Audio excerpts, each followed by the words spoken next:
How's it going, y'all? Today I want to talk about Zodiac Stones in Undecember for you. Zodiac Stones come from completing constellations of time. When you complete that final stage of a constellation of time and get that large lump sum reward at the end, Zodiac Stones are very commonly part of one of the rewards.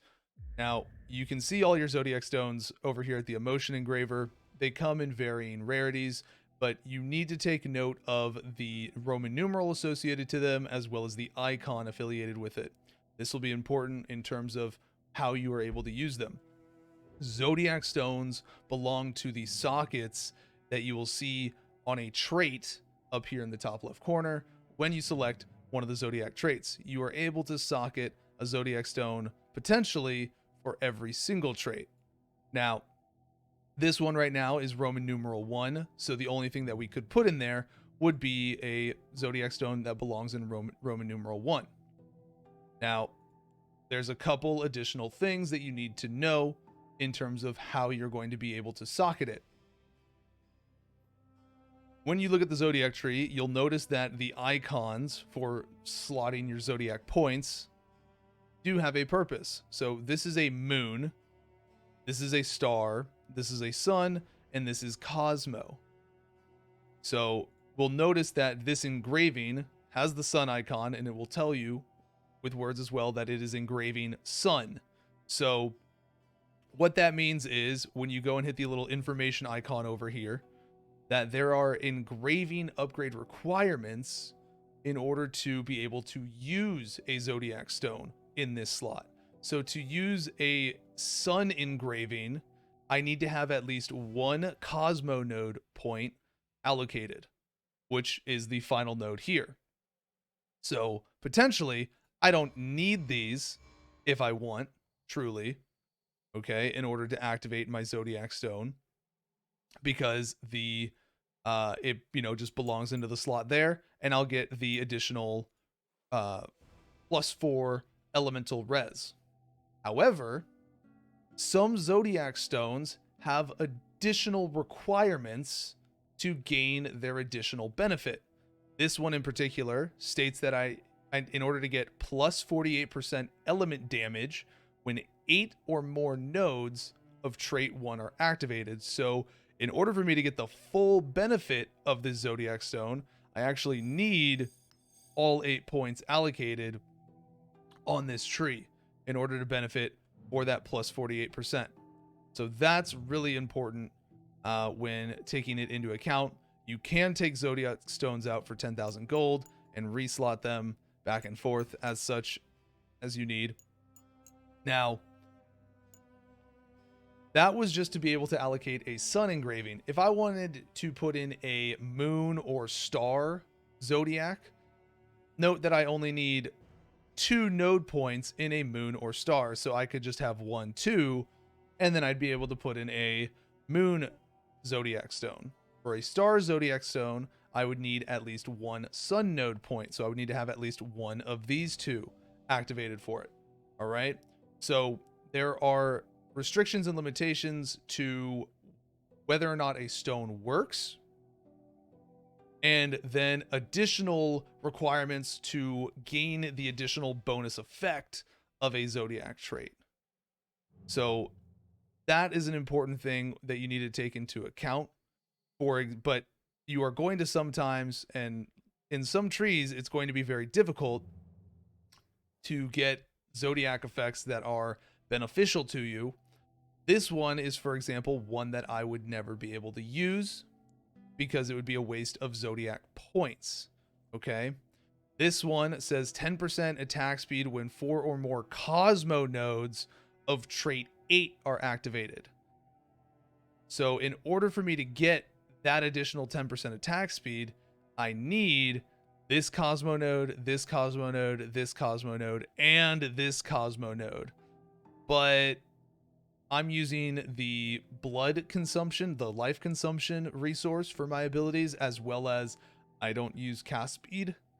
So these would be 2 completely wasted node points just to be able to get that additional Zodiac effect.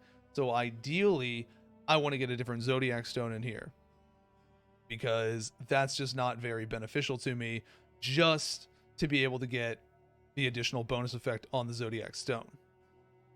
Now, if you need to re-roll a Zodiac Stone, you can do it like you do most things, and you can come over to the Alchemy desk, and it is one of the options right here where you can throw a bunch of Zodiac Stones together and Alchemy combine them to get a new one like you do your charms and maps.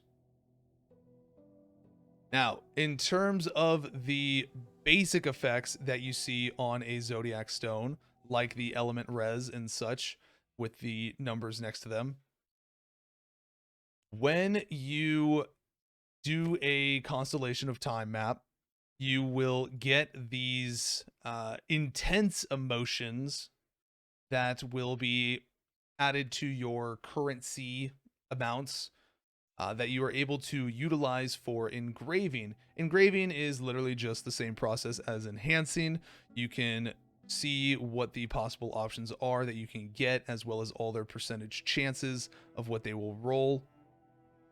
So, you know, the stone does have an engraving group basis, and that will also dictate the possibilities of what can roll. You know, it has minimum engraving group, the engraving tier, there's tiers to them as well. So that's something to keep in mind when looking at this. But most of the stuff that you're going to get on here is very, very minimal. You know, best things on here are going to be Ellie Res is just a nice additional thing to be able to get, as well as, you know, plus HP, hit rate, penetration of your damage type, that type of stuff. You're not going to see big damage gains from this, but it's very, very simple. It's completely random. This isn't bad at all. You know, this one gives me 6% damage pen for having it socketed, and then I get plus 2 Ellie Res and plus 18 HP. These can be higher values. For example, this stone right here, based on, you'll see the level of the stone, this one goes up to a tier 3, and as such, that tier 3 has a higher value than the tier 1, like it is with normal, you know, engraving slots when you're looking at your gear tiers and what they can roll. It's the same thing with the engraving Zodiac Stones. There will be higher tiers in which they can be rolled. So that's something to take into account. But you can get multiple different ones on your stones, as well as, you know, these have 2 different types. So you'll notice this one's blue, this one's red. What that's inferring is the sadness category and the wrath category. So you can actually get 2 of the same engraving option side by side. So I could get on the sadness, I could get elemental res, and then on wrath, I could get elemental res. So that's something that you should also take into consideration, is that you can double up on these engraving options. But it's completely random, and all you do is just hit this, and it just consumes your emotion, your intense emotion currency over and over and over and over. So if you get 2 good, usable, feasible options for you, keep them. Otherwise, you know, it could be rolling here for eternity trying to get, you know, the perfect combination. But fortunately, this stuff is easy enough to come by. You just do constellations of time, and you will get the intense emotions that you need for the respective Zodiac Stone traits. So that's the Zodiac Stones overall. They're a very simple and straightforward process once you understand it. But I know a lot of people don't necessarily understand what the restrictions were when they were looking at their Zodiac Stones. You know, for example, this one's locked to me right now because I don't have all the things unlocked for it. This is a star stone. So in order to have star, I need to have at least 2 sun nodes allocated. So until I put another 2 points into this tree and take this node, or this node, I won't be able to make use of this Zodiac Stone. It's actually just socketed in here doing nothing. So keep that in mind again when you're looking at the stones that you have. Make sure that you're able to fulfill the requirements of that Zodiac trait pool in order to be able to make use of the stone. But I hope this helps you figure out the Zodiac Stones, understand the Zodiac Stones, and you know, really bring your build together to the final fruition of what it is. But that's all for now, y'all. Thank you so much for watching, as always. And if you enjoy the video, be sure to like and subscribe. Take care. Have a good one.